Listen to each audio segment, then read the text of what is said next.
Thank you all so much. I actually was a late arrival. I got in from Austin about 3 o'clock in the morning last night, so I didn't get the chance to meet many of you, but it's great to be here.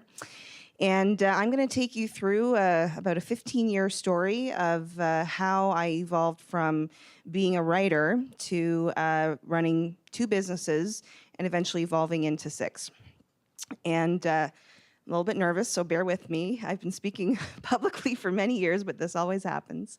The story actually starts in Japan, in Tokyo, in 1998. And I was an office lady.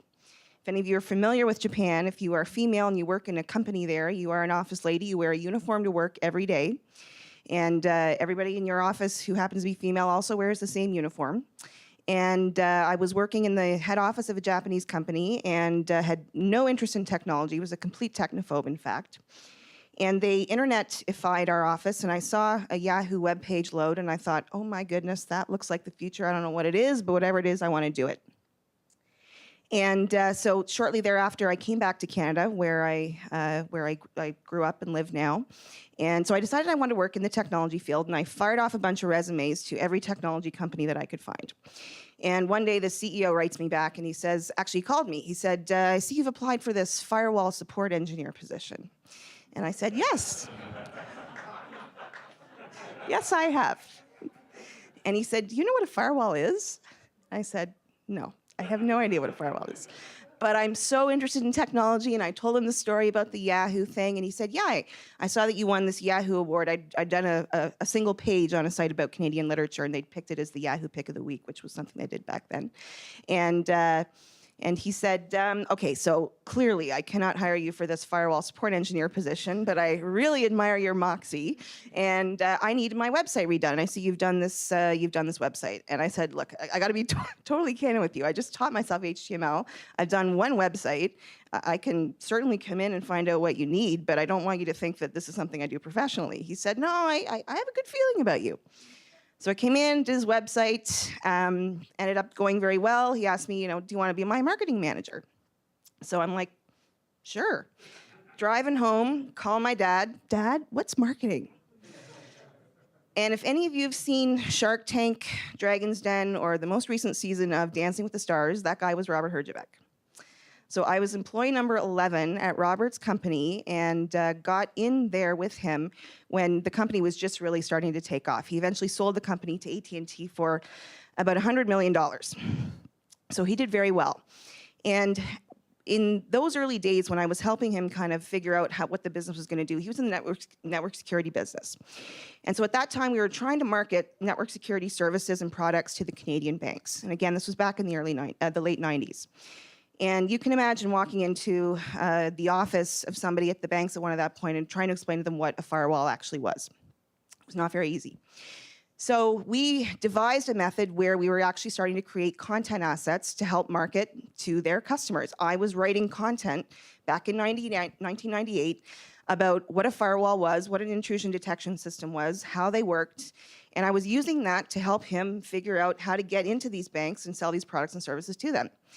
So I realized very quickly that education and that kind of content marketing approach could be extremely effective way before anybody had even started thinking about what content marketing was. So I spent a little bit of time working with Robert, and I decided, you know what? I ended up going to a larger company after he was acquired.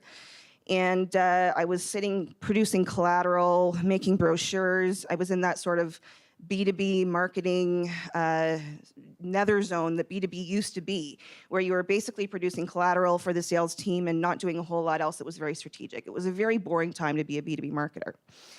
And I realized, I want to do something a little bit different. So I decided I'm going to try and sign a couple of clients, and if I can do that, I'm going out on my own.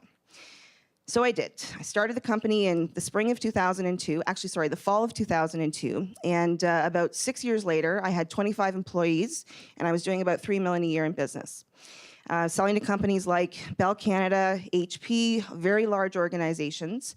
And we had an extremely successful business. In fact, Mandy was one of the people that we recruited employees from and provided a great service for us and helped us find some great people. And so right at that time, I started to realize that this content marketing space was probably going to be pretty big, and that there was a fundamental issue, though, with how content marketing was being done. It was very difficult to measure the impact. a problem that fairly obviously still exists today. There are certain methods of measuring content, but they aren't necessarily going to tell you what business impact or results are coming out of that marketing. So we decided to invest in building our own software platform. And this was my first foray into any kind of anything pure technology related. My background really is I'm a creative person, I'm a writer. Did not come to technology necessarily automatically, but realized that there was a real gap in the market and something that we could probably address and help companies fill. And so we decided to go down this path of developing this software.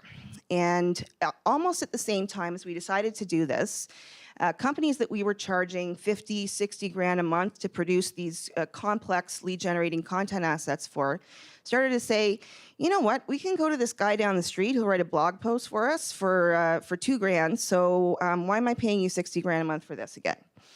So our numbers on the services side started to drop just as we were starting to increase the investment in the software company. And it got to a point where our revenues dropped by about 2/3 in about a year. So I had a pretty big problem on my hands. I was investing heavily in the software. I didn't have the services revenue anymore to support it. We were far ahead of the market still. This was back in 2010.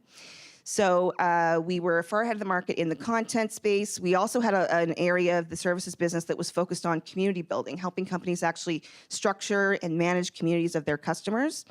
And we were having a hard time starting to sell both of those services, and my attention was completely split because I could tell that the software was going to be something pretty big.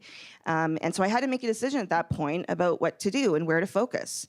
And the decision was that we were going to focus on the software, which was an excruciatingly painful decision that I lost a lot of money. I had taken investment from people in the services business. I decided that I was going to have to try and convert that to the software. And so for about 4 years, so this is the journey that I've been on since then, it was a matter of trying to get the software into places that people who needed it were actually going to be able to use it, and having to make the decision to kind of back off on some of the content marketing practices, which we knew were still going to be important to the business.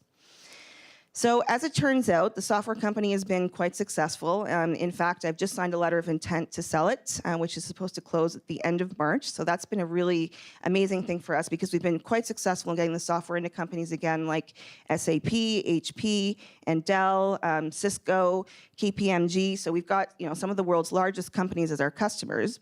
So I've been able to make that transition. But what came back to me was there was still this opportunity around the other services that we were delivering on the content side and on the community side. And so I realized that what had happened was it wasn't necessarily the right model to have taken those products to market. We were selling them as services. So we would go in and help somebody figure out, what does your content marketing landscape need to look like? How do you produce the right content assets in order to get where you need to go? And we kind of turned that on its head. And what we ended up doing was spinning out about 3 different companies, and each of them were focused in their own individual areas. So what that allowed us to do was really to see the merits of each individual business on their own. Does this idea actually have commercial value? How quickly is that going to be able to come to market? What kind of size is the business actually going to have?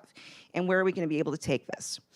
So we took the different parts of the services business where we had a component at the front, which was research around what are the audience needs around this content.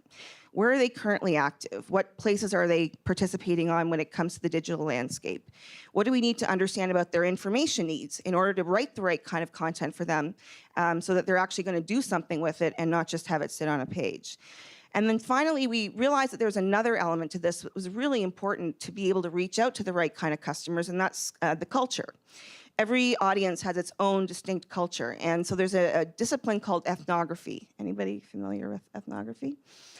Which really allows you, without doing a ton of quantitative research, to get at what the culture of an individual community or organization looks like. So we ended up splitting that into a new company called Digital Fieldwork. And so that is now a product, so that rather as delivering that as a service, which we used to do on a custom basis for every customer, we now produce a report on a quarterly basis by vertical that looks at each of those areas, and we sell that to customers in each of those spaces. So the first one that we did was in financial services. We looked at millennials and how they actually look at financial products and services. So where do they go to get information when they're looking to decide what kind of a credit card they're going to take out, or whether they're going to get a loan, where they're going to get that loan from? And we found some really interesting stuff through that research. At the time, this was the first report came out about a year ago. It was a really, and it still is a big push to try and reach out to millennials, in particular on places like Facebook and Twitter. And through our research, it was very clear to us that millennials do not talk about financial information of any kind on Facebook or Twitter. It's just not something they share publicly at all. Where they do this is in places like Reddits and private forums. So that kind of data we were able to pull out of the analysis, take back to credit unions, insurance companies, the banks, to allow them to then focus and target their activities in places where it's actually working.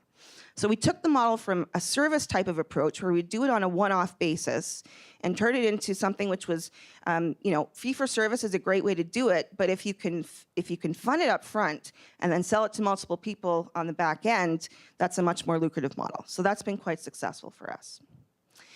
The other thing that we realized as we were starting to build the software, and these were each a series of realizations throughout the process of building these businesses, the content marketing platform that we developed helps measure the impact of everything from a click to a conversion to any kind of an action that occurs on a piece of content. And when we tie that back to the platform, to the individual, to start to be able to show a profile of what kind of people interact with what kind of content and what results it leads to. And so we built this, people have described Squeeze CMM as Bitly on steroids, which is a pretty accurate way of looking at it. So if you're familiar with Bitly, you'll know there's a URL shortener component, and then we add some data on top of that. And I remember when we took it out to our first customer, which is a retailer in Canada called Roots. Actually, I think they have a presence here in the States as well. And so we took the first set of data to them, and they said, well, this is really very useful, but we have a little bit of a problem with the numbers because what we're seeing on the Omniture side and their web traffic side is about 1/3 of the number of clicks and interactions that you're showing us. So what the heck is going on? Are your numbers wrong? Like, what's happening? And so this was where we started to see the start of the bot phenomenon. I'm not sure how many of you are familiar with bots, but if you look at internet traffic and how it's evolved over the past 3 years, about 90% of the traffic as recently as 2011 was human. If you look at the amount of internet traffic today, 2/3 of it is non-human. It's automated. It's critters that are crawling the web to either figure out, what is the search engine spider doing to figure out what the content on your page looks like, to, in some cases, fraudulent activity. We see a lot of instances where there's people clicking on links that are being paid for, and those links are not necessarily, that clicking is not being done by prospective customers. So pretty quickly we realized that this was an issue. We needed to be able to distinguish between what was valid human traffic and bot traffic, or we were not going to be able to really validate our numbers or be able to prove the value of the platform. So we ended up spinning out another company called Bottage that looks specifically at that. And we have now built the largest private, publicly available database of automated agents that exists on the internet. And anybody can come in, look up an IP address or something that they may have seen to figure out whether it's valid or whether it's a human or whether it's somebody has actually taken notes on it and said, this is something that keeps cropping up and it's actually an Amazon bot, so you don't need to worry about it, but it isn't human either. And so that's been something that's been extremely useful and valuable to our customers as well. So that's another piece that we spun out. And so as we started progressing then through the content marketing, as we were talking to customers about the platform, the data that they were getting, the thing that we started hearing from them recurringly was, this is great, this data is fantastic, but the problem is I'm producing all these content assets and they're just sitting on my website. I need more visibility. I've got search, but there's a limited amount of that I can do to actually drive that beyond budget.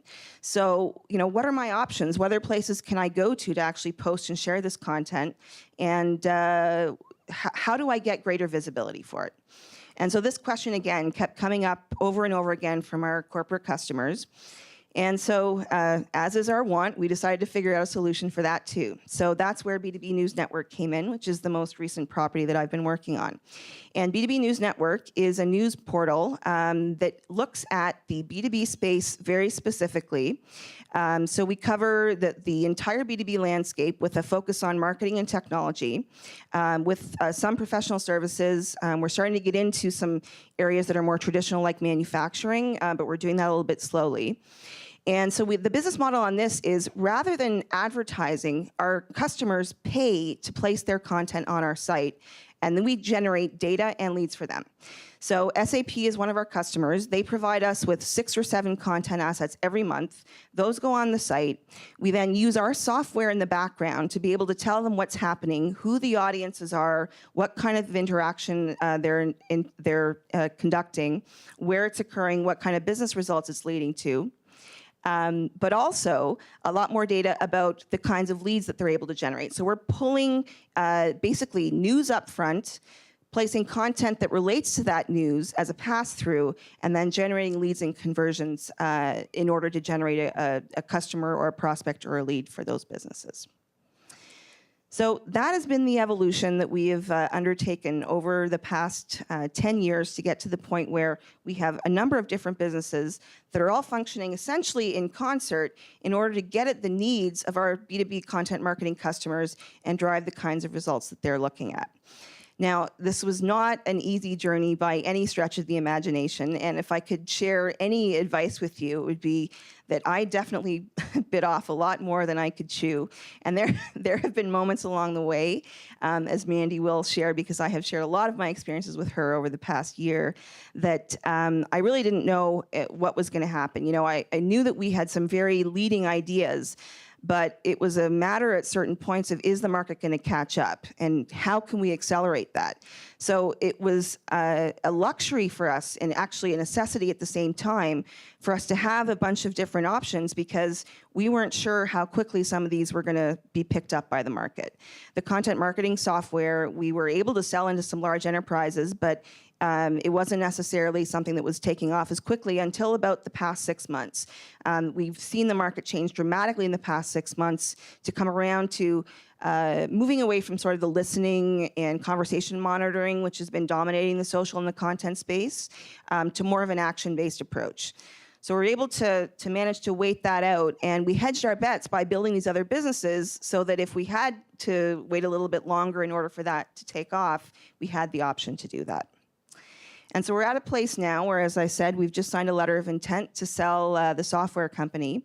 I'm running B2BNN now, but it's the combination of the research at the front, the ability to measure the software and the content performance on site, and then the ability to give people a place to actually share their content that works together, that is really driving the business results.